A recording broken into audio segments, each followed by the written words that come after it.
మన ముందు అయ్యగారు 56వ సంకీర్తన భాగాన్ని వివరించారు. మనము ఈ కీర్తన భాగంలో విషయాలను బట్టి కొన్ని విషయాలు మనము ధ్యానం చేసుకుందాం. చూడండి, మొదటి సమూయేలు గ్రంథము 22వ అధ్యాయము 9వ వచనములో ఒక మాట ఉంది. ఆ మాటను బట్టి మనము వాక్య భాగాన్ని మనము ధ్యానం చేసుకుందాం. చదువుదాం. అప్పుడు ఏదోమీయుడగు దోయేగు సౌలు సేవకుల దగ్గర నిలిచి ఉండి, యషీ కుమారుడు పారిపోయి నోబులోని అహిటూబు కుమారుడైన అబీమెలెకు దగ్గరికి రాగా నేను చూచి తినని అతని పక్షముగా యెహోవా యొద్ద విచారణ చేసి ఆహారమును ఖడ్గమును దేవునికి స్తోత్రం. హల్లెలూయా. ప్రార్థన. పరిశుద్ధుడును మహోన్నతుడును సర్వోన్నతుడైన మా తండ్రి, సకల ఆశీర్వాదాలకు కారణభూతుడా నీకే స్తోత్రం. ఈ యొక్క ఉదయకాల సమయమందు నీ మందిరములో మేమందరము నాయన సమకూర్చబడి ఈ పునరుస్థాన దినమున ఇంతవరకు నాయన ఉదయకాలము పాటలతో నేను మహిమపరిచాము. ఇగో సాక్ష్యాల ద్వారా నేను గణపరిచారు. కీర్తన ధ్యానం ద్వారా మీరు మహిమ పొంది మాతో మాట్లాడారు. స్తుతి ఆరాధన ద్వారా మా యొక్క స్తుతుల మీద ఆశీనుడేమో మధ్యన ఉన్నారని మేము నమ్ముచున్నాం. ఇప్పుడు నాయన నీ మాటలను వెదజల్లుచుండగా విత్తబడిన ప్రతి వాక్యము, నాటబడిన ప్రతి ఇత్తనము నాయన ప్రభా నూరంతలుగా ఫలించి ఆత్మీయ జీవితంలో ముందుకు కొనసాగడానికి మీరే సహాయము దయచేయండి. నీ పక్షముగా ఇక్కడ నేను నిలబడి నీ బలిపీఠము చెంత నిలబడి నీ మాటలను వెదజల్లడానికి సిద్ధపడుతున్న నాకు నీ జ్ఞానమునిచ్చి నన్ను నీ నోటు బోరగా వాడుకోమని మీరే ఇక్కడ మహిమ పొందమని యేసు పరిశుద్ధ నామమును అడుగుచున్నాం తండ్రి. ఆమేన్. దేవునికి స్తోత్రం. ఎత్తండి రెండు చేతులు. దేవునికి స్తోత్రం. మంచిది. ప్రియమైన దేవుని బిడ్డలారా, చదవబడిన వాక్య భాగంలో ఇక్కడ మనకి ఈ సందర్భాన్ని బట్టి దావీదు ఒక కీర్తన రాశాడు. ఎన్నో కీర్తనో తెలుసా? చెప్పాలి. ఎన్నో కీర్తన రాశాడు. ఈ సందర్భాన్ని బట్టి దోయేగు చెప్పిన సమాచారాన్ని బట్టి కీర్తన గ్రంథంలో ఒక కీర్తన రచించాడు దావీదు. కీర్తన నెంబర్ రాంగ్ ఆన్సర్ 52వ సంకీర్తన భాగం. Thank you. 52వ సంకీర్తన భాగం ఒకసారి చదవండి. మొదట వచ్చిన చేసిన కీడుని బట్టి నీవెందుకు అతిశయపడుచున్నావు? దేవునికి స్తోత్రం. చూడండి, ఆ పైన చదవండి ఒకసారి. కీర్తన పైన ఏదోమీయుడైన దోయేగు వచ్చి దావీదు అహీమెలెకు ఇంటిలో వచ్చి ఉన్నాడని అతనితో చెప్పినప్పుడు అది దేవునికి స్తోత్రం. ఇది ఈ సందర్భాన్ని బట్టి 52వ సంకీర్తన భాగాన్ని దావీదు భక్తుడు రచించాడు. నిజమే కదా, మనము చాలా సందర్భాల్లో చాలా విషయాల్లో చూస్తూ ఉంటాం. మన ఇంటి గుట్టును బయటకు తీసుకెళ్లి పెట్టేవారు ఎంతలో ఉంటారు. నీ దగ్గరగా మంచిగా మాట్లాడి అమ్మా అయ్యా బాబు అని చెప్పి మనలో ఉన్న బలహీనతలను గుట్టులను లాక్కొని మరలా మన మీదకే దాడి చేసేవారుగా, లేకపోతే మన శత్రువులకు వాటిని అందించేవారుగా కనబడతారు. ఇక్కడ దోయాగు కూడా అదే పరిస్థితి చేస్తున్నాడు. దావీదు సౌలు చేతిలోంచి తప్పించుకొని, ఇప్పుడు సౌలును సంహరించలేక కాదు, అలాగని సౌలును ఎదిరించలేక కాదు. ఎందుకంటే దావీదు పక్షంగా ఎవడున్నారు అంటే దేవుడు ఉన్నాడు. సైన్యములకు అధిపతి యెహోవా ఆయనకు తోడుగా ఉన్నాడు. అందుకే దావీదు చాలా సార్లు చెప్పిన మాట ఏంటంటే, నా బలము, నా కొండ, నా కోట ఆయనే నా దుర్గము, నా దాగుచోటు ఆయన, నా ఎత్తైన స్థలం ఆయన, నన్ను కాపాడువాడు ఆయన, నా ప్రార్థన ఆలకించే దేవుడు కూడా ఆయనే అంటాడు. అంటే ఇంత గొప్ప సఖ్యత దేవునికి దావీదుకి మధ్య ఉంది. అటువంటి దావీదు ఒకవేళ మోకరించి, అయ్యా నేను సౌలుని ఎదిరించాలనుకుంటున్నాను, నాకు సహాయం చేస్తావంటే దేవుడు చేస్తాడా చేయడంటారా? ఖచ్చితంగా తన యథార్థ హృదయుడు దావీదు కాబట్టి అటువంటప్పుడు తన మొర్ర ఆలకించి ఒకవేళ సహాయం చేసినేమో. కానీ దావీదు యొక్క జ్ఞానము చాలా గొప్పదండి. అతను చేసుకున్న విజ్ఞాపన ఏంటంటే, అతని నుంచి ఎందుకు పారిపోతున్నాడు అంటే, దేవుని చేత అభిషేకింపబడిన ఒక వ్యక్తిని, ఒక సేవకుడిని, ఒక ప్రవక్తని నేను చంపను, అతని మీద చేయి పెట్టి నేను శిక్షకు కారణము కాను, అర్హుడును కాను. అందుకే అతని నుంచి తప్పించుకుంటూ వెళ్ళిపోతున్నాడు. కానీ ఈ దోయాగు అనే వ్యక్తి ఏం చేశాడంటే, అహిటూబు యొక్క కుమారుడు ఈ దోయాగు అనే వ్యక్తి ఏం చేశాడంటే, అమ్మా ఎక్కడైతే దావీదు అహిమేలేకు అనే ఒక రాజు దగ్గర ఉన్నాడో అతని దగ్గర ఉన్నాడన్న సంగతి ఎవరికి చెప్తున్నాడు చూద్దామా? ఒకసారి తీయండి ఆ వచనాలను మీరు. 22వ అధ్యాయం తీయండి. పైనుంచి చదివినట్లయితే మొదటి సమూయేలు గ్రంథము 22వ అధ్యాయంలో మనము పై వచనాలను మనం చదివినట్లయితే చదువమ్మా.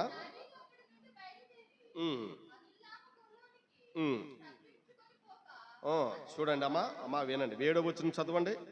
7వ చరణం. సౌలు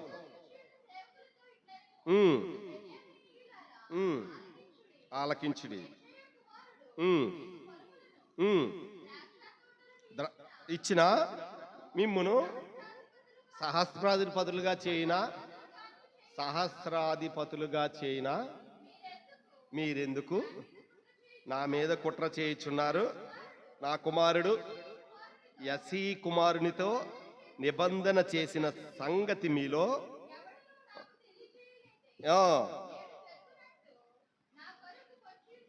పొంచి ఉండినట్లు నా కుమారుడు నా సేవకులను పురుకొలిపి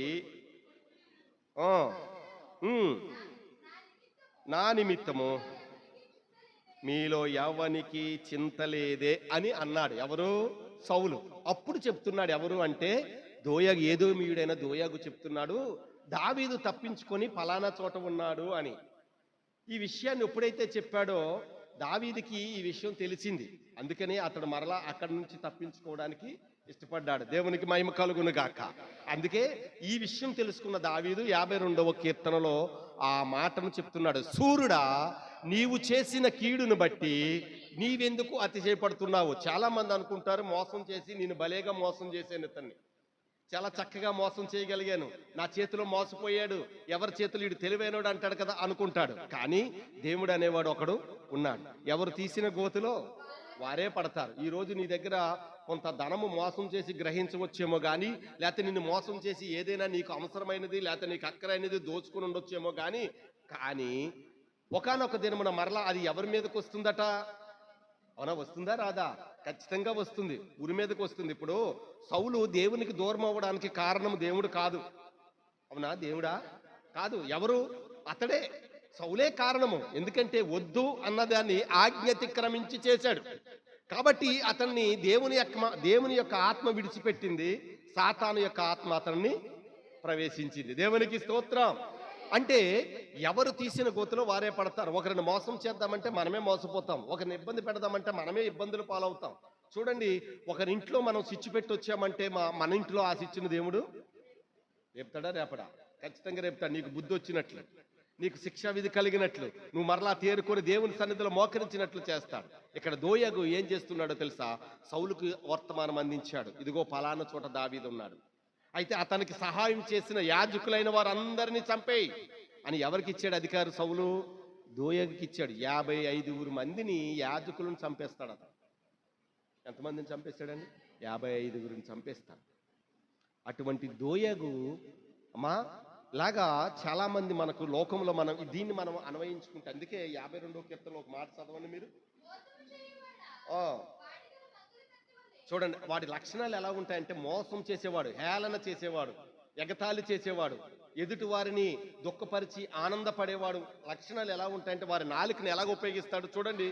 వాడి గల మంగళ కత్తి వలె నీ నాలుక నాశనము చేయును ఉద్దేశించున్నది. నిజమే కదా? ఇప్పుడు చూడండి, ఈ నాలుక ఏం చేస్తుందంటే ఇక్కడికి వచ్చి వెంకటలక్ష్మి గారు మీరు చాలా మంచి వాళ్ళు అంటారు, అక్కడికి వెళ్ళి వెంకటలక్ష్మి మంచిది కాదు అని చెప్తారు. దేవునికి స్తోత్రం. అవునా కదా? ఇప్పుడు మనం ఎదురుగా ఉన్నప్పుడు ఒక రకంగాను, మనిషి ఉన్నప్పుడు ఒక రకంగాను, మనిషి వెనకెత్తిన తర్వాత ఒక రకంగా చెప్పేవారు చాలా మంది ఉంటారు. అత్తకి కోడలకి అత్తడికి జగడాలు పుట్టించేవారు. అవునా కదా? ఆ ఇంటి సంగతులన్నీ ఈ ఇంటికి మోసేవమ్మా, పొరుగింటి విషయాలన్నీ చాటింపు వేసావమ్మా. ఆ ఇంటి సంగతులన్నీ ఈ ఇంటికి మోసావమ్మా, పొరుగింటి విషయాలన్నీ చాటింపు వేసావమ్మ. ఇక్కడ మాటలు అక్కడ చెప్పి మంచిని చెడుగా తిప్పి, ఇక్కడ మాటలు అక్కడ చెప్పి మంచిని చెడుగా తిప్పి కొండేలా పెట్టవద్దమ్మా, జగడాలు పెట్టకు పెద్దమ్మా, కొండేలు చెప్పవద్దమ్మా, జగడాలు పెట్టకు పెద్దమ్మ, ముసలమ్మ ముచ్చట్లు కట్టి పెట్టి పరిశుద్ధ గ్రంథాన్ని చేతబట్టి దీక్షతో నడుము కట్టి ఇంటింటి తలుపు తట్టి, దీక్షతో నడుము కట్టి ఇంటింట తలుపు తట్టి యేసయ్య ఊసి చెప్పమ్మా,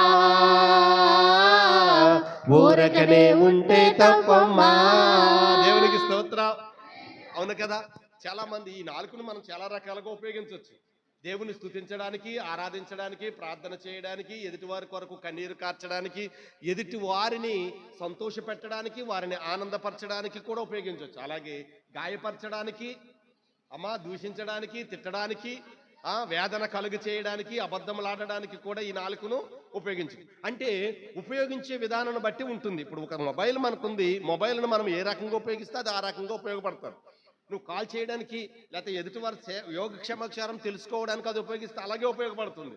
లేకపోతే వేరే వ్యర్థమైనవన్నీ చూడడానికి నువ్వు ఆలోచన చేస్తే దానికే ఉపయోగపడుతుంది. అంటే మనల్ని మనమే పాడు చేసుకుంటున్నాము, ఎవరు పాడు చేయట్లేదు. అందుకే ప్రియమైన దేవుని బిడ్డలారా, మనము సాడీలు చెప్పేవారిగానో, మోసకరమైన మాటలు మాట్లాడేవారిగానో, అక్కడదిక్కడ మోసేవారిగా కాకుండా మనం మోయవలసిందేంటి? అత్తది కోడలికి, కోడలిది అత్తది కాదు, దేవుని సువార్త మొయ్యాలి. దేవునికి స్తోత్రం. దేవుని మాటను తీసుకెళ్ళాలి.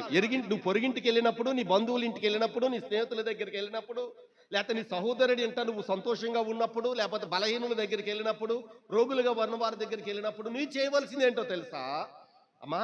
దేవుని యొక్క వార్తను మోసుకెళ్ళి వారితో సమాధానపడి మాట్లాడి వారికి దేవుని యొక్క వాక్యాన్ని అందించగలగాలి. అది ఒక దేవుని బిడ్డగా ఉన్న లక్షణం. అది దేవుని బిడ్డగా, నీవు దేవుని కుమారుడుగా పిలువబడిన తర్వాత నిన్ను నీవు ఒక పత్రినిగా, ఒక సాక్షిగా చేసుకున్నది విధానాన్ని బట్టి ఉంటుంది. అంతేగాని మనం మాట్లాడే మాట. అందుకే ఈ మోసం చేయవాడి లక్షణాలు, వాడి నాలుకను దేనికి ఉపయోగిస్తాడంటే, దేవుని బిడ్డలైతే ఇలాగ ఉపయోగిస్తాడు. నేను సువార్త చేయాలి, దేవుని పాటలు పాడాలి, దేవుని ఆరాధించాలి, ఆదివారం దేవుని మందిరంలో ఉండాలి, గృహకూడికల్లో ఉండాలి, దేవుని నేను గణపరిచే వారిగా ఉండాలని దేవుని బిడ్డల యొక్క ఆలోచన ఉంటుంది. లేకపోతే బైబిల్ చదవడానికి ఇష్టపడతారు, దేవుని యొక్క పరిశుద్ధ గ్రంథాన్ని తెరిచి ధ్యానించడానికి ఇష్టపడతారు. కానీ కొంతమంది ఉంటారు, ఏం చేస్తారంటే ఇక్కడ బైబిలే దేవుడు అంటారు, బయటికి వెళ్ళిన తర్వాత నాలుకే దేవుడు అంటారు. దేవునికి మహిమ కలుగును గాక. అలా ఉండటం మంచిదంటారా? మంచిది కాదు. దేవుడు ఖచ్చితంగా చూస్తున్నాడు. ఒకసారి ఒక మాట మనం చదువుదామా ప్రియమైన దేవుని బిడ్డగా? దేవుడు చూడండి మనల్ని ఎలాగ తప్పించడానికి సిద్ధంగా ఉన్నాడు. చూడండి, జకరియా గ్రంథము 8వ అధ్యాయము మనం చదివినట్లయితే 16వ వచనం కాంచి చదవండి ఒకసారి. జకరియా గ్రంథము 16వ వచనం కాంచి చదవమ్మా. ప్రతివాడు తన పొరుగువాను సత్యమే మాట్లాడవలను, సత్యమును బట్టి, సమాధానకరమైన న్యాయమును బట్టి. 19 వరకు చదవండి. తన పొరుగువాని మీద ఎవ్వడును దుర్యాలోచన ఓచింపకూడదు, అబద్ధ ప్రమాణము చేయ నాకు అసహ్యములు. దేవునికి స్తోత్రం. 17 వరకు అయిందమ్మా. దేవునికి మహిమ కలుగును గాక. అంటే ఇప్పుడు దేవుని వాక్యేంటి? నీ పొరుగు వాళ్ళతో నువ్వు సమాధాన పడమని, అంటే దూషించమని కాదు, వేదనకు గుర్చేమని. చాలా మంది ఏంటంటే అతడు బాధపడుతుంటే ఒక వ్యక్తిని చూడండి, 10 మంది మా ఆడవాళ్ళు కానీ లేకపోతే మగవాళ్ళు కానీ కూర్చున్నప్పుడు, స్నేహితులు ఫ్రెండ్స్ కూర్చున్నప్పుడు అతని బలహీనతలను బయట పెడుతూ, అతన్ని గాయపరుస్తూ వీళ్ళు ఆనందపడుతూ ఉంటారు. అది దేవుని దృష్టిలో మంచి పని కాదు. అట్టి వారికి శిక్షా విధి ఖచ్చితంగా కలుగుతుంది. కాబట్టి మనం ఏం చేయాలంటే, దేవునికి ఇష్టమైన ప్రజలుగా ఉండాలంటే నిన్ను వలె నీ పొరుగు వారిని నీవు ప్రేమించాలి. హల్లెలూయా. అది అంతేగాని ఆడేదో సంపాదించుకున్నాడని మనం ఆడికి పడేస్తే మనకేమొస్తుంది? ఆడేదో తెచ్చుకున్నాడని వాడిని చూస్తే మనకేమొస్తుంది? ఏమీ రాదు. నీ కష్టార్జితాన్ని దేవుడు దీవిస్తాడు, నీ ఇంటిలో ప్రతిఫలాన్ని దేవుడు ఇస్తాడు. నువ్వు దేవునికి నమ్మకంగా ఉంటే, అన్నిటిలో దేవుని భాగస్తుని చేయగలిగితే, నీ కష్టంలో, నష్టంలో, వ్యాధిలో, బాధనలో, సంతోషంలో, కన్నీటిలో, వేదనలో, అన్నిటిలో. అందుకే ఇందాక మనం చదువుకున్నాం కదా, మన కన్నీరు ఎక్కడ ఉంచబడినట? బుడ్డిలో దాచబడినట.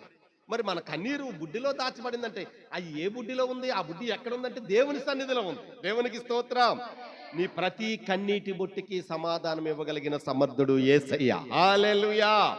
అందుకే ఆ దేవాది దేవుని సన్నిధిలో మనం నిలబడాలి. దేవుని బిడ్డలుగా మనం దేవుని మందిరంలో అడుగు పెట్టినప్పుడు మనల్ని మనం సరి చేసుకోవాలి.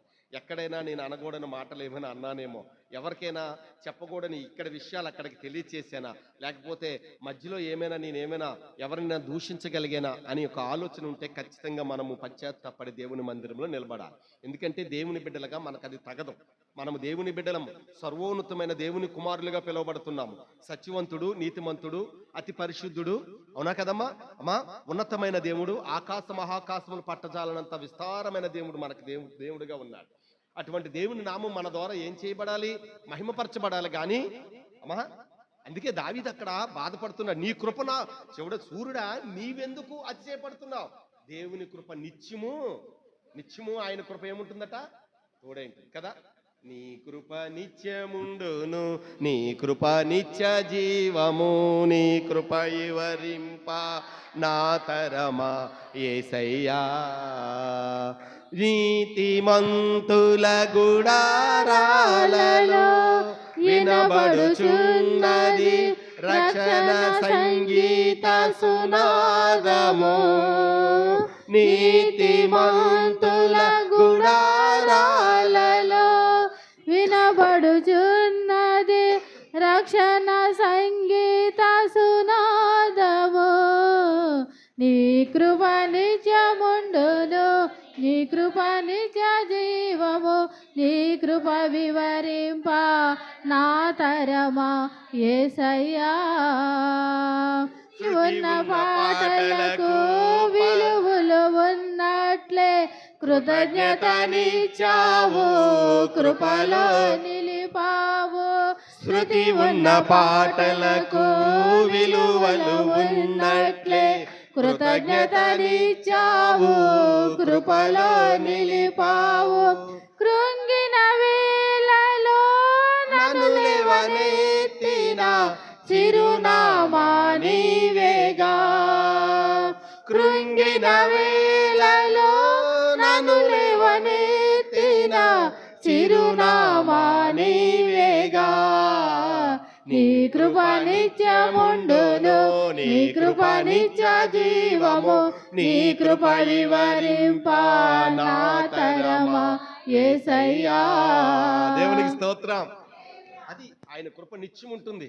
నీవు అనుకుంటున్నావు, అతిశయపడుతున్నావు, కానీ దేవుని కృప నా ఎడల హెచ్చిగా ఉందయ్యా. నీవు చెప్పిన మాటల వల్ల నాకు అపాయము సంభవించదు. ఎందుకంటే నా దేవుడు నాకు అమ్మా, నా శత్రువుకి నాకు మధ్యన ఎవరున్నారు? నా దేవాది దేవుడు. నా నీలో ఉన్నవాడి కంటే నాలో ఉన్నవాడు ఉన్నతమైన వాడు, గొప్ప దేవుడు, బలవంతుడు, శక్తిమంతుడు.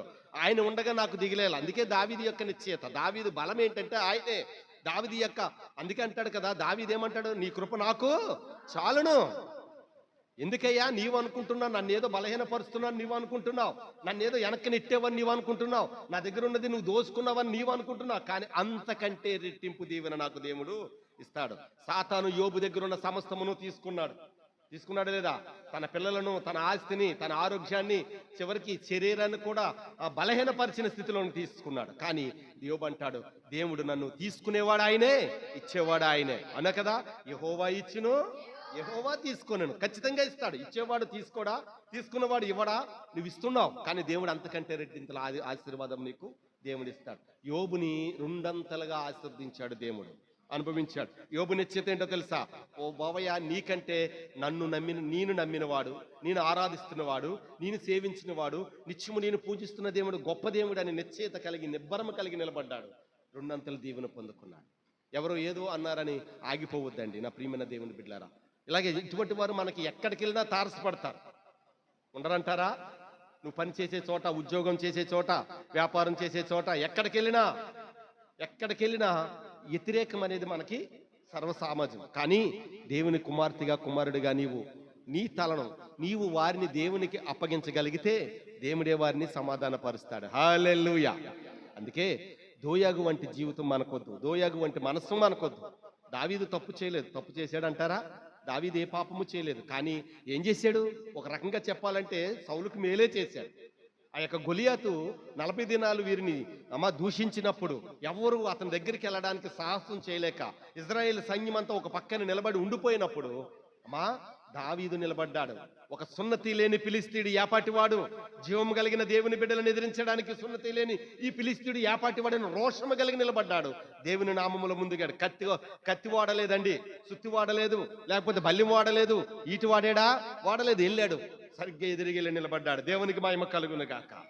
నిజం చెప్పండి, గొలియాతు దగ్గర దావీదు ఎంత ఉంటాడంటారు? మరి చిన్నవాడే, అంతే కదా. ఎంత ఉన్నాడు దావీదు? 5.5 అడుగులు. మరి గొలియాతు ఎంత ఉన్నాడు? 6 మూరల జానడు. అటువంటి వాడు ఎదురే నిలబడ్డాడంటే అది ఎవరి బలము? దేవుని యొక్క బలము, దేవుని యొక్క శక్తి. అటువంటి దావీదు అక్కడ గొలియాతును దేవుని యొక్క నామములో ఓడించిన తర్వాత, అతను చంపిన తర్వాత, అమ్మా జనులు స్తుతించినప్పుడు అది దావీదు తప్పు కాదు కదా. జనుల్ని నా పేరు బాగా పలకండి అని దావీదు అక్కడ ఎవరితోనూ చెప్పలేదు. కానీ వారు ఆనందము కొలది వారి మనసులో 40 దినాలు చెర నుంచి 40 దినాలు దూషించిన ఆ మాటలు పడలేని వారి సైన్యం అంతా ఆ రోజు ఆ మాటల నుంచి విముక్తి పొందిన వారు ఆనందంతో చేసిన కేకలవి. అవునా కదా. దావీదుకి సౌలుకి 1000 కొలదిను, దావీదుకి 10,000 కొలది అన్నప్పుడు దావీదు జీవితం సౌలుకి ఏం కలిగిందంటే అసూయ పుట్టింది. నాకంటా ఈడెచ్చింపబడిపోతున్నాడు ఇది. అందుకే చూడండి ఇక్కడ సౌలు, అందుకనే దావీదు మీద సౌలు గారికి కోపం. ఆయన పరిగెడుతున్నాడు, ఈయన పరిగి పట్టుకోవడానికి చూస్తున్నాడు. కానీ ఇన్ని ప్రయత్నాలు చేసిన ఒక రాజు దావీదుని పట్టుకోగలిగాడంటారా? కారణము అతనికి దేవుడు తోడుగా ఉన్నాడు. ఎన్నైనా నీ మీదకి సాతాను దండయాత్ర చేయనే, ఎన్ని రకాలుగానే చేయనే, ఎన్ని శోధనలైనా చేయనే, ఎన్ని ఇబ్బందులైనా కలిగించనే, ఆర్థిక పరిస్థితి మీద దెబ్బ కొట్టనే, కానీ నీవు దేవుని మీద ఆధారపడినప్పుడు, దేవుడు నీకు తోడుగా ఉన్నప్పుడు వాడు ఎన్ని ప్రయత్నాలు చేసినా నిన్ను నిబ్బరము కలిగి నిలబెడతాడు. హల్లెలూయా. నమ్మిన వారందరూ గట్టిగా చెప్తామా దేవునికి స్తోత్రం. హల్లెలూయా. అందుకే నా ప్రియమైన దేవుని బిడ్డలారా, దేవుని యందు నిరీక్షణ కలిగి ఉండాలి. మన మనస్సును మంచిది చేసుకోవాలి. నోరు మంచిదైతే ఊరు మంచిది అవుతుంది. మన నోరు మంచిది కానప్పుడు నువ్వు అడవిలో ఉన్నా చెడ్డదే అది. అవునా కదా. అవునా కదండి. అవును. ఎక్కడున్నావు నువ్వు ఒంటరిగా ఉండవలసి ఉంటుంది. నోరు మంచిదైతే అందరూ నీ వారే అవుతారు. నువ్వు మంచి మాటలు పలికితే మంచి ఎదురొస్తుంది. నువ్వు ఏది ఇస్తావో దాన్నే కోస్తావు, అంతే కదా. ఏమి ఇస్తామో అదే కోస్తాము. కానీ దేనిని మనము చూడండి. అందుకే ఏం చేయాలి చూడండి. ఇర్మియా గ్రంథం తీయండి ఒకసారి, 31వ అధ్యాయము 30 వచ్చినని మనం చదివినట్లయితే అక్కడ ఒక మాట ఉంటుంది, చదువుదామా. ప్రతివాడు చూడండి తన దోషము చేతనే మృతునందును ఎవడును ద్రాక్షకాయలు తినును వారి పల్లె పూలి. దేవునికి స్తోత్రం. అంతే కదా. ఎవరు పాపం చేస్తే ఆ పాపం వాడికే ప్రతిఫలం ఇస్తుంది. నువ్వు ద్రాక్ష పళ్ళు తింటే నా పళ్ళు ఎందుకు పులుస్తాయి? ఏమ్మా కరుణమ్మా, అంతేనా? ఇప్పుడు ఆయన పులుపు తింటే నాకెందుకు పళ్ళు పులుస్తాయి? పులవు ఎవరు తింటే వారికి, ఎవరి దోషము చప్పున వారికే శిక్షా విధి కలుగుతుంది. ఎవరి ప్రార్థన వారిది, ఎవరి విశ్వాసం వారిది, అమ్మా ఎవరి దోషము వారిదే. అంతేగాని నువ్వు పుణ్యం చేస్తే ఆ పుణ్యం వల్ల నేను బ్రతికిపోతాను అంటాం కరెక్ట్ కాదు. ఒకవేళ నీవు చేసిన పుణ్యం ఇప్పుడు నేను బ్రతికినంత కాలం కాపాడుండొచ్చు, మరి నా ఆత్మను ఎవరు కాపాడతారు? ఏమా ఎవరు కాపాడతారండి? ఆంజనేయులు గారు, మన ఆత్మను ఎవరు కాపాడతారు? దేవుడు కాపాడతారు. అంటే దేవుడు కాపాడాలంటే మనం దేవునికి లోబడాలి. దేవుని యొక్క రక్తంలో మనం కడగబడితే, ఖచ్చితంగా దేవుడికి మనం లోబడితే దేవుడు మన ఆత్మను కాపాడు. అంటే మనం ఏం చేయాలి? నీ తల్లిదండ్రులు పుణ్యం చేసి ఉండొచ్చు, నీ తల్లిదండ్రులు నీ కొరకు మారు మనసు ప్రార్థన చేసి ఉండొచ్చు, కన్నీరు కార్చి ఉండొచ్చు, లేకపోతే నీ తల్లో, నీ అన్నో, నీ చెల్లో, నీ భర్తో, నీ భార్యో నీ కొరకు కన్నీరు కార్చి ఉండొచ్చు. అయితే ఎందరు కార్చినా నీ వ్యాపారంలో ఫలం పొందుకోనొచ్చు, దేవుని కార్యాలు చూసి ఉండొచ్చు. కానీ మారు మనసు రక్షణ లేకపోతే దేవుని రాజ్యంలో స్థానము ఉండదు. హల్లెలూయా. అందుకే వారి ప్రార్థన వారిదే. ఆ ప్రార్థన నీకు మేలు మాత్రమే చేస్తుంది, కీడు రాకుండా కాపాడుతుంది. అయితే నీ ఆత్మకు రక్షణ ఇచ్చేది దేవుని యొక్క రక్తంలో కడగబడితేనే. అందుకే దోయాగు మనసు వంటి మనసు మనకు ఉందనుకో, మనం ఎలా కడగబడతాం? క్షమాపణ లేని జీవితం మనకు అవసరమా? క్షమాపణ పొందిన జీవితం మనకు కావాలి. అందుకే మారు మనసు నిమిత్తమై, ఏ నిమిత్తమై? మారు మనసు. ఆ మనసు నీకు రావాలి. దోయాగు తెలుసు, దావీదు ఎటువంటాడో దోయాగు తెలీదా? తెలుసు. దావీదు ఏం చేశాడో తెలుసు. దావీదు గొలియాతుని ఎదిరించిన సంగతి తెలుసు, అతను చంపిన సంగతి తెలుసు, అతను సావడం వల్ల ఎవరికి మేలు అనేది కూడా తెలుసు. కానీ ఎవరికి భయపడ్డాడు? సౌలుకు భయపడ్డాడు. సౌలు అక్కడ బెదిరిస్తున్నాడు. దావీదు ఏమైనా మీకు ఆస్తులు ఇస్తాడా, కిరీటం ఇస్తాడా, లేకపోతే మిమ్మల్ని శతాధిపతులుగాను న్యాయాధిపతులుగాను చేయగలుగుతాడా? రాజు నా పక్షమున మీరుంటే మీకు అధికారాలు వస్తాయి, నా పక్షం. అందుకే కదా ఈ రోజు చాలా మంది ఏంటంటే మనుషుల యొక్క అధికారాలకి లేకపోతే మనుషులకి భయపడుతున్నారు తప్ప దేవునికి భయపడట్లేదు. గృహకూడికి వచ్చిన జనము మరి చర్చిలో ప్రార్థన అంటప్పటికి అమ్మా 7 వారాల ప్రార్థన అంటప్పటికి రావడానికి తగ్గట్లేదు. ఎందుకంటే రేపు పొద్దున వాళ్ళ ఇంటికి వెళ్ళకపోతే మా ఇంటికి రాదేమో అని వచ్చేస్తున్నారు. అది భయం. అంటే ఎవరికి భయపడుతున్నారు మీరు? మరి దేవునికి భయపడమా అండి మనము? దేవుని సంఘంలో దేవుని నామంలో జరుగుతున్న ప్రార్థనలో మనం కనబడాలి కదా. నువ్వు దేవునికి భయపడాలి. చూడండి, దోయాగు రాజుకు భయపడ్డాడు. ఉపయోగం ఏమనుందా దోయాగుకి? కానీ అదే దేవుని పక్షం నిలబడితే దావీదుకి ఒక రకంగా సహాయం ఎంతో మంది 400 మంది దావీదు దగ్గర నిలబడ్డారు సహాయం చేయడానికి. దేవునికి మహిమ కలుగును గాక. సమకూర్చబడ్డాడండి. 400 మంది సమకూర్చబడ్డారు దావీదుకి. ఒంటరిగానే ప్రయాణం చేశాడు కానీ 400 మంది సమకూర్చబడ్డాడు. అతను ఆ సైన్యంతో తిరుగుబాటు చేయొచ్చు. దేవుని కృప ఉంది కాబట్టి గెలుపు అనేది దావీదు జీవితంలో జరగవచ్చు. కానీ ఏనాడు కూడా సౌలు మీద తిరుగుబాటు చేయడానికి దావీదు ఇష్టపడలేదు. అలాగని దోయాగును దూషించడానికి ఇష్టపడలేదు. కానీ దేవుని సన్నిధిలో మొరపెడుతున్నాడు. చూడండి అటివాడు ఎలాగవుతాడు చూడండి. 5వ చరణం చదవండి ఒకసారి. కావున దేవుడు సదాకాలము నిన్ను అనగగొట్టెను. హల్లెలూయా. ఏం చేస్తాడట? అనగొడతాడు. నా దేవుడు నేను నీతో పోరాటం చేయనయ్యా. ఈరోజు మనం ఎందుకు ఈదులోకి వెళ్ళి కేకలు వేయాలి? ఈరోజు మనం ఎందుకు ఈదులోకి వెళ్ళి పోరాటం చేయాలి? దేవుడు నీ పక్షమున పోరాటం చేయడానికి సిద్ధమున్నాడు. ఎందుకు పడిపోతాం? మనమే పడిపోతాం. ఎలా పడిపోతాం? సాతాను ఎందుకు పడ్డాడు కిందకి? చూడండి, యెషయా గ్రంథం తీయండి 14వ అధ్యాయము. యెషయా గ్రంథము 14వ అధ్యాయము 12 నుంచి మనం చూసినట్లయితే అక్కడ ఒక చక్కని మాటలు మనకు కనబడుతున్నాయి. వేకువ చుక్క నీవెట్లు ఆకాశం నుండి పడి. చూడండి, ఇక్కడ తెలియచేస్తున్నాడు. నువ్వెందుకు పడ్డావో, నువ్వెందుకు పడిపోయావు అనే సంగతిని తెలియచేస్తున్నాడు యెషయా భక్తుడు. చదువుదాం. జనములను పడగొట్టిన నీవు చదవండి.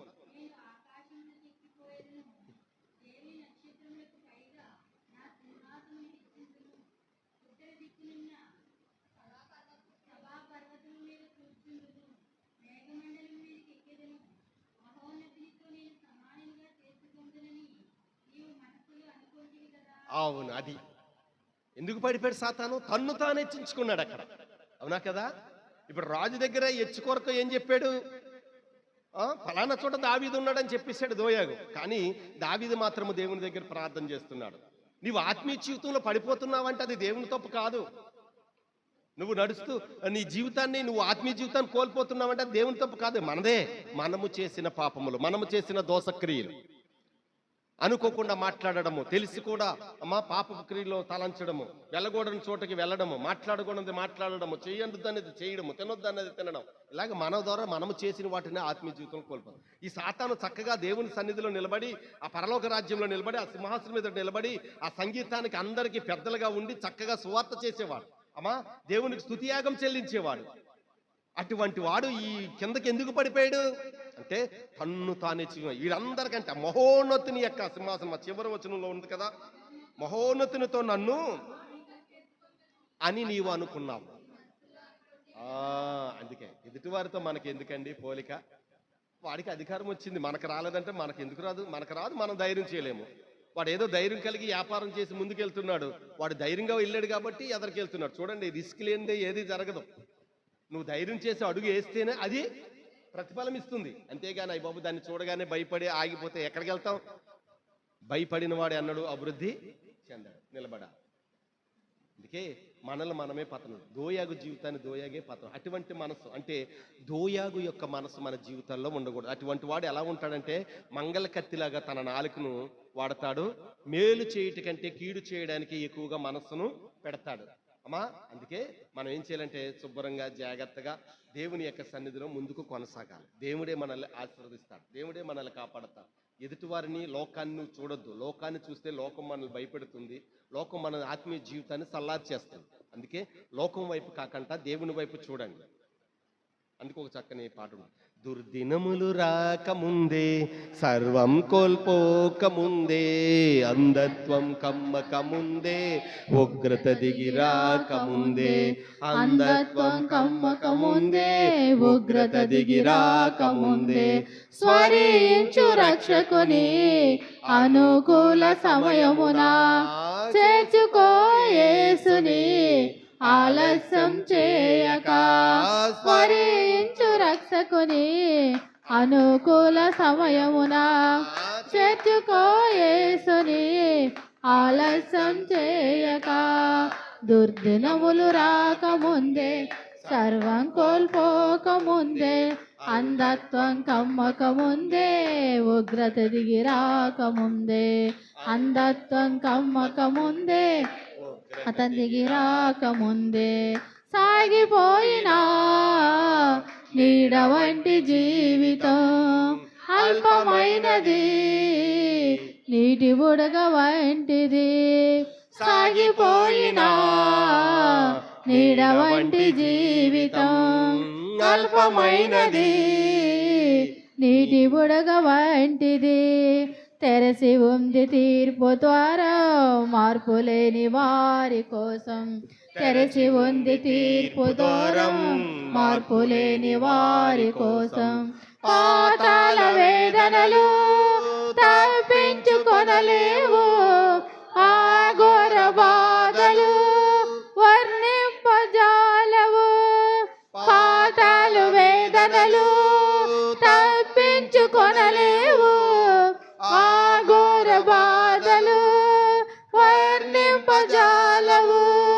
దుర్దినములు రాకముందే సర్వం కోల్పోకముందే అంధత్వం కమ్మకముందే ఉగ్రత దిగి రాకముందే అంధత్వం కమ్మకముందే ఉగ్రత దిగి రాకముందే. దేవునికి స్తోత్రం. దోయాగి వంటి మనసు కంటే దావీదు వలె దేవుని మీద ఆధారపడిన మనసు గొప్పది. అట్టి మనసు కలిగి జీవించండి. దేవుడు మిమ్మల్ని నిండారుగా దీవించును గాక. ఆమేన్. ఈ పరిశుద్ధ వాక్యము దేవుడు మన వినికిడిలో ఆశీర్వదించి ఫలభరితము చేయును గాక. ఆమేన్. మోకరించు. కొద్ది నిమిషాలు మనము దేవుని విన్నది గ్రహించిన దాన్ని బట్టి ఒక్కసారి ఆలోచన చేసుకో. ఎటువంటి మనసు కలిగి ఉన్నావు నీవు? ఎటువంటి ఆలోచన విధానం కలిగి ఉన్నావు? ఎవరి మీద ఆనుకుంటున్నావు? ఎవరికి భయపడుతున్నావు? ఎవరికి సహాయం చేయాలనుకుంటున్నావు? అపవాదికా, దేవునికా? దేవుని పనిలో కొనసాగాలనుకుంటే సర్వాన్ని విడిచిపెట్టాలి. లోకాన్ని విడిచిపెట్టి దేవునితో కొనసాగాలి. సాతానుతో అయితే అన్నీ ఉంటాయి, కానీ నీ గమ్యము చివరి మజిలి నిత్య నరకము, నిత్యాగ్ని. అగ్ని ఆరదు, పురుగు సావదు. అందుకే దావీదు దోయాగు చెప్పిన మాటలను బట్టి దోయాగును దూషించలేదు, కానీ దేవుని సన్నిధిలో ప్రార్థన చేస్తూ ఇటు మాట్లాడుతున్నాడు. సూర్యుడా, నీవు చేసిన కీడుని బట్టి ఎందుకు అతిశయపడుతున్నావు? ఆయన కృప నిత్యముండును. దేవుని కృప నా ఎడల నిత్యముందయ్యా. నీ నాలుక మంగళ కత్తెలే వాడుతున్నావు. మేలు చేయట కంటే కీడు చేయడానికి ఎక్కువగా నీవు ఇష్టపడుతున్నావు.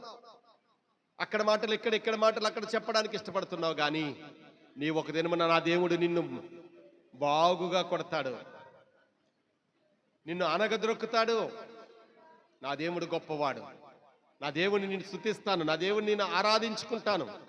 ఆయన చేసిన క్రియలు నా ఎదుట కనబడుతున్నవి కాబట్టి విన్న నేను, చూచిన నేను దేవుని మహిమపరుస్తాను. హల్లెలూయా, స్తోత్రం కదా.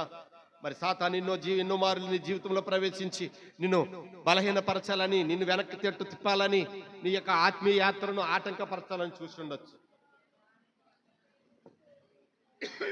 నా ప్రియ దేవుని బిడ్డ, దేవుని మీద ఆనుకో. నువ్వు దేవుని మీద ఆనుకుంటే దేవుడే నా ఆశ్రయమని దావీదు వంటి తీర్మానం నీకుంటే ఈరోజే నీవు దేవుని యొక్క మేలును, కార్యములను చూస్తా. ఆయనకు అప్పగించుకుంటేనే కదా ఆయన కార్యములు నువ్వు చూడగలవు. హల్లెలూయా, హల్లెలూయా, స్తోత్రం, స్తోత్రం, స్తోత్రం. పరిశుద్ధుడా, నీకు వందనాలు. అడగండి ప్రభుని, పశ్చాత్తాపడదాం. ఎవరికి వారమే మన హృదయాన్ని ఇక్కడ కరిగిద్దాం. నీవే నాకు ఆధారమయ్యా, నీవే నాకు ఆశ్రయము కదా, నీతో నేనుంటానని దేవుని వైపు కొనసాగుదాం. హల్లెలూయా. మంచిది, ప్రార్థన చేద్దాం. మీలో మరి వాక్య నిమిత్తము, వాక్య ఫలింపు నిమిత్తము మన మధ్యనున్న సేవకురాలు వచ్చి నిలబడి ప్రార్థనలో నడిపిస్తారు. నిలబడదాం, ప్రార్థన చేద్దాం.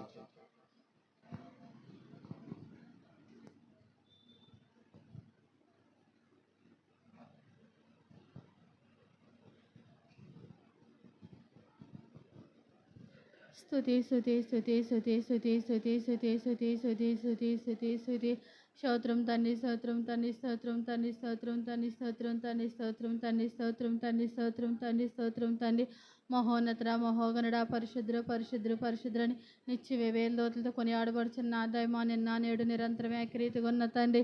తరాలు మారిన, యుగాలు మారిన మారని దేవుడా, గొప్ప దేవుడా యేసయ్యా, నీ కృపను బట్టి, నీ దయని బట్టి ప్రభా, గడిచిన ఉదయకాల సమయం నుండి ప్రభా, ఈ సమయం వరకు నీ కృపలో కాచి కాపాడి ప్రభా, ఈ సమయంలో ఎట్టి రీతిగా నీ సన్నిధిలో నీకు మొరపెట్టే గొప్ప తరుణాన్ని, నిన్ను ప్రార్థించే గొప్ప భాగ్యాన్ని ప్రభా, మేము మాకు అందరికీ దయచేసినందుకు ప్రభా, నీకే లెక్కలేని కోట్లాది కృతజ్ఞతాస్తుతులు, స్తోత్రాలు, వందనాలు చెల్లించుకున్నాయా గొప్ప దేవుడా, నీకే లెక్కలేని కోట్లాది కృతజ్ఞతాస్తుతులు, స్తోత్రాలు, వందనాలు చెల్లించుకుంటున్నాను ప్రభా.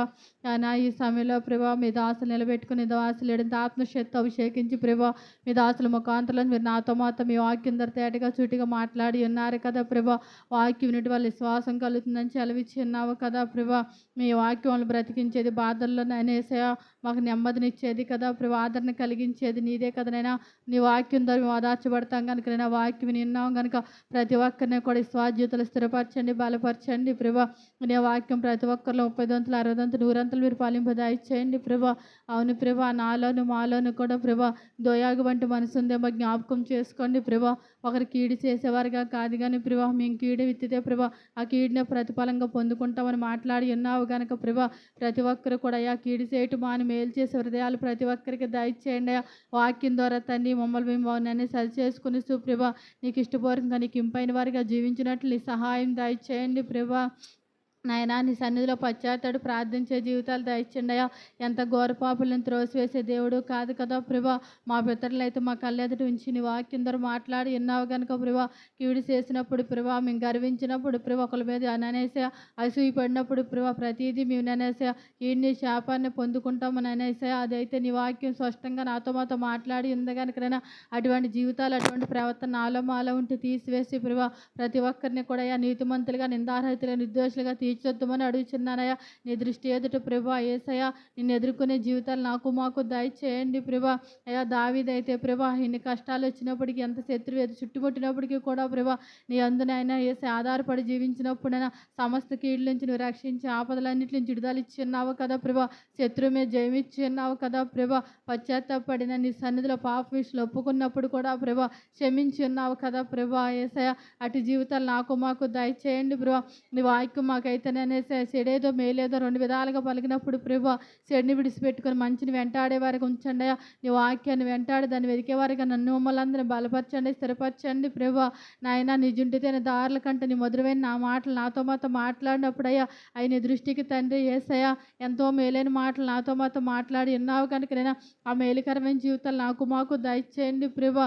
నీ పేరు పెట్టబడిన జనాంగం, నీ సొత్తైన ప్రజలుగా మేము జీవిస్తున్నామంటే ప్రభా, ఈ లోకంలో బ్రతిదినములన్నీ కూడా ప్రభా ఏర్పరచడు పరిశుద్ధనైనా మోషంగానైనా రాజులైన యాజక సమూహంగా నీకు సొత్తైన ప్రజలుగా మేము జీవించడానికి సహాయం దయచేయండి ప్రభా. లోకానికి దూరంగా నీకు దగ్గరగా జీవించే ప్రవర్తన నాకు మాకు దయచేయండి. నీతియుక్తమైన ప్రవర్తనలు నేర్పించమని అడుగుచున్నాను ప్రభా. ఆయన మేము ఎప్పుడు నీ వాక్యాన్ని విన్నప్పుడు ప్రభా, దాన్ని అనేసి విని విడిచిపెట్టేవారుగా కాదయా, మా హృదయానికి పాల్పొందిన వాక్యాన్ని ముద్రించుకొని ప్రభా, అందరిని వాక్యాన్ని ఆవర్వేసుకుని అందరినీ వాక్యానుసరమైన జీవితాలు నాకు మాకు దయచేయమని అడుగుచున్నానయ్యా. నా గొప్ప దేవుడా, నీ వందనాలు చెల్లించుకున్నాను ప్రభా. ఎంతోమంది భక్తులు అయితే నేను మా పితరులైనా యేసయ్యా మా కళ్ళెదుట ఉంచినప్పుడు తండ్రి, దానిలో ఉండే చెడు విడిచిపెట్టుకొని మంచిని వెంటాడే జీవితాలు నాకు మాకు దయచేయండి ప్రభా. అవును ప్రభా, నేను యేసయ్యా ప్రధాన దూత అయితే ప్రభా నీకంటే గొప్పవాడిగా అవ్వాలని తను హెచ్చించుకున్నప్పుడు ప్రభా, నాయన యేసయ్యా ఎక్కడికో పాతాల్లోకి నేను ఎట్టువైపడింది కదా ప్రభా. అటు గర్వించే మనసు నాలో మాలో ఉందేమో నాయన, తీసివేయండి ప్రభా. తగ్గింపు స్వభావం దయచేయండి నాయన. ప్రతి ఒక్కరూ కూడా మమ్మల్ని తగ్గించుకుంటూ నెచ్చించే జీవితాలు దయచేయమని అడుగుచు ప్రభా. ఈయన వాక్యం ఇంకను ప్రతి ఒక్కరు 30 వంతులు 60 వంతులు 100 వంతులు ఫలింపు దయచేయండి. నీ దాసులు ఇంకను ఆత్మశక్తి అభిషేకించి మీ సేవలో బహుబలంగా వాడుకోండి ప్రభా. నీ చిత్తమైతే ప్రభా, మరలా మేమందరం కూడుకున్న మంగళవారం నీ సన్నిధిలో నేను ప్రార్థించి పరింత నీ కృపమాయలు హెచ్చుగా ఉంచుమని అడుగుచు సమస్తమైన ఘనత మహిమ ప్రభావాలు నీకు ఆరోపించుకుంటూ మా కొరకు త్వరలో యేసయ్య పరిశుద్ధ నామములో అతిమిక్కిలంత అడిగి వేడుకుంటున్నాం ఆ పరమ తండ్రి. ఆమేన్. దేవునికి స్తోత్రం. మంచిదండి, సమయంలో మనము కానుకలు సమర్పించుకుందాం. పాట పాడుతుండగా కానుకలు ఎత్తబడతాయి. ఎవరైనా మరి పాడని వారు, పొద్దున్న పాటలు పాడిన వారు ఎవరైనా పాడాలని ఆసక్తి కలిగితే వచ్చి మీకు అవకాశం